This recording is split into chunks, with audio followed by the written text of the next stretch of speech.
So what do great relationships and oak trees have in common?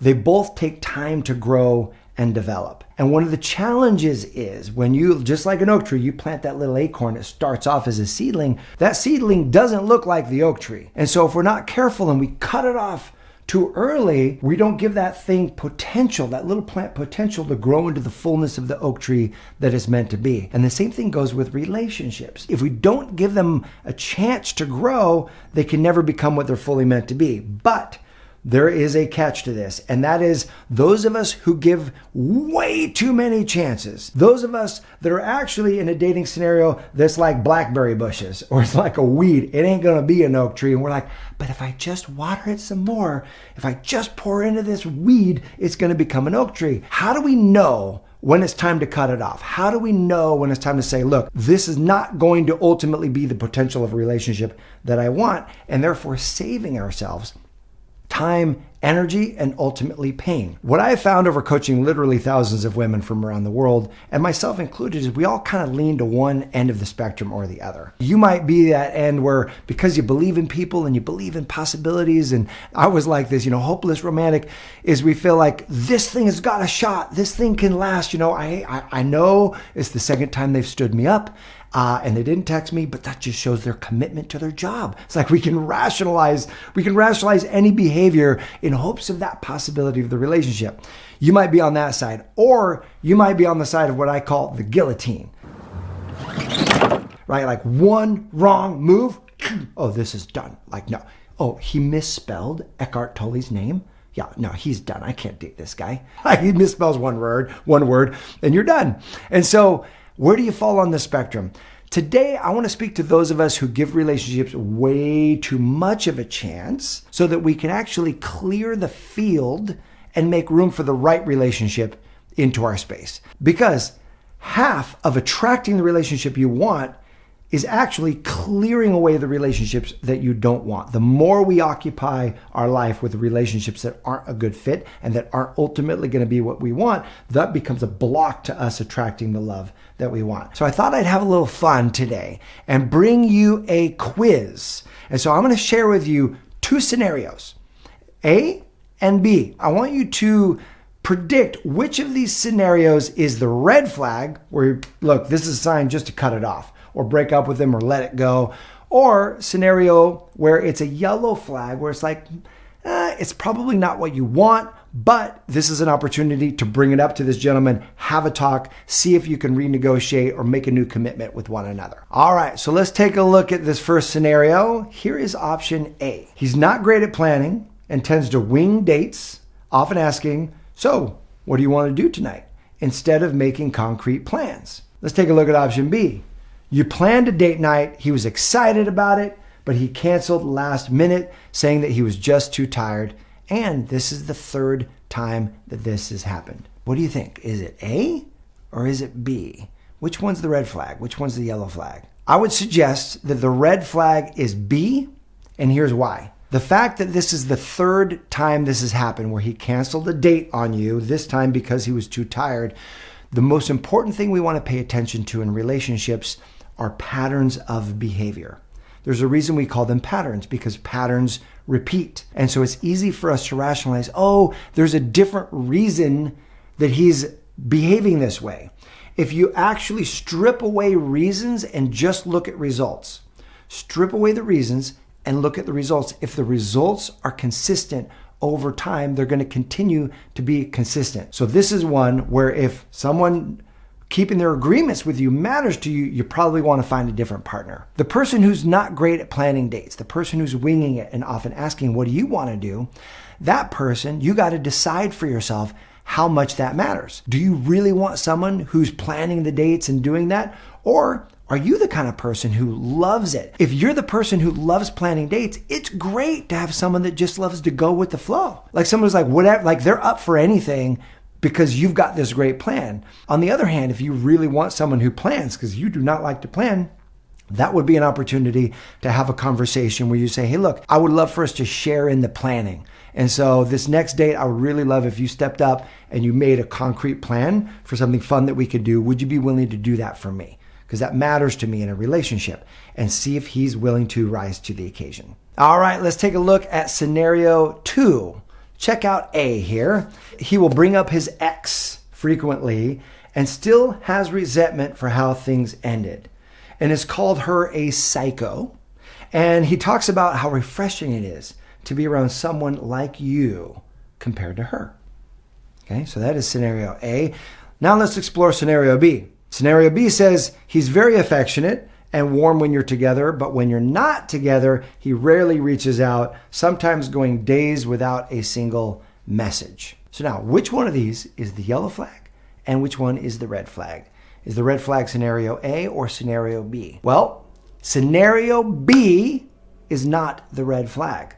See, scenario B, in my opinion, is a yellow flag. While he's not communicating at the pace and rate that you want, it's still the courting phase. You're still getting to know one another, and you're still looking at how much you want to invest in each other in this relationship.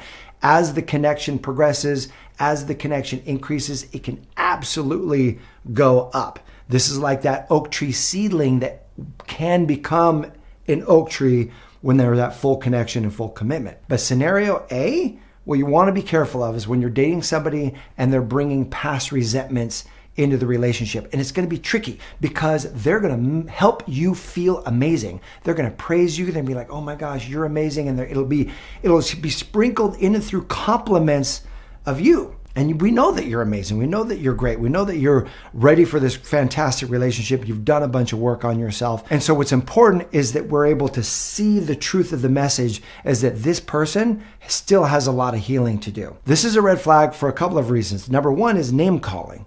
Him calling her a psycho is toxic communication. You can absolutely describe a scenario, even if you haven't healed from it fully, and still use respectful language about the other person. Disparaging somebody when they are not there is toxic communication. So don't stand for it. And the second thing is you want to be very careful about being compared to someone who was so bad and now you're so good. My mom would often warn me about this. When people praise you, but the praising is in comparison to someone who is so horrible, what they're doing is they're putting you on a pedestal compared to that other person. And my mom would say it this way. She goes, there's only 6 inches between a halo and a noose.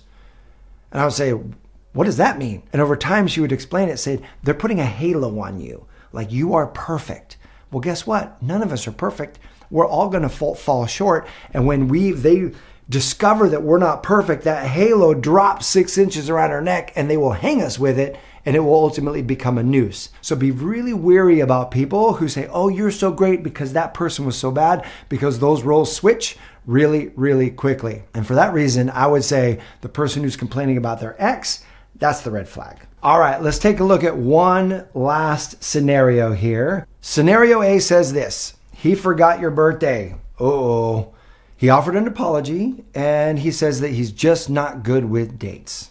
Okay, let's compare that with scenario B here. Scenario B is this: he tells you that he doesn't believe in labels and prefers that to just see where things go, even after you've been seeing each other for 6 weeks. Okay. All right. Which one is the red flag? Is it A, forgetting your birthday? Or is it B, ooh, this guy might be commitment phobe, doesn't believe in labels, just wants to see where it goes? Here is my prediction on this one. And again, this is just my opinion. My opinion is neither of these are red flags. Neither of these are guillotine level, cut this guy off. And both are yellow flags, and here's why. Both of these things have the opportunity for you to bring them up and have a discussion about what matters most to you and what matters most to him and where the deal breakers are, and giving someone the opportunity to rise to the occasion. Because ultimately that is the gold standard in a relationship. Gold standard in a relationship is, can we have a different perspective on things? Can we have a pattern where there are going to be lots of ways in which we connect, and there are going to be ways that we fall short, ways that we're disconnecting. But what matters is our ability to talk those things through, create a common vision, and then agree to a new level of being with one another. That is the gold standard of saying, okay, yes, we can navigate. So for example, if you're in a position, you've been seeing this guy for several weeks, just 3 weeks, it's still way early on in a lot of relationships. And he's like, ultimately what he's saying is, I'm unsure about whether or not I want to commit to this. That's what he's saying. I don't believe in labels. That might be his language. Let's see where this goes. You got to ask yourself, are you okay with that? And how long are you willing to live into that? So you can have a conversation where you can say, look, after a couple months, I want to know if I'm investing in something that's got a long-term plan, because my goal is to ultimately create something beautiful with somebody. And so if you just want to date and be casual, maybe I'll hang out with you a few more times, but ultimately after that, you're not clear that you want to invest in this together. That's okay. We can just go our separate ways. And what will happen is he'll understand that and be like, okay, well, I'm going to lose her if I don't feel up for investing in this relationship. And I've in my own life experienced this, where I was kind of on the fence of wanting to date and wanting to have something serious. And I was just kind of in this place of, let's just see where things go. Ultimately met my wife and explored into that and was like, okay, no, I don't want to date anybody else. I just want to date her. And the same framework goes if he forgets your birthday.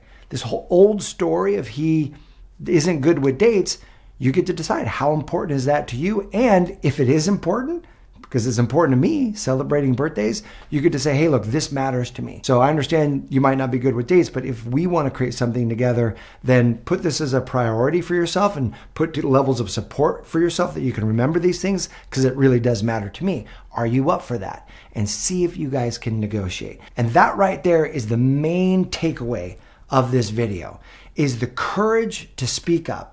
The courage to say, hey, here's what's happening and it's lower than my standard. Would you be willing, and do we want to create something different? When we've got that skill set in place, it changes the game. If you would love support in building that skill set, if you would love support in feeling safe enough to have those conversations where you feel fully competent, you know what the words to say are, you know how to trust yourself, you've got a deep level of self-worth, self-love, so that no matter what his response is, you know you're going to be okay, then I highly encourage you to check out the Manifest Your Man program. It changes people's lives on all fronts and absolutely helps you attract the high quality relationship that you want. So if you're interested in that, click the link below and know this: I appreciate you. Thank you so much for watching. Here's to your amazing love life, and I'll see you soon.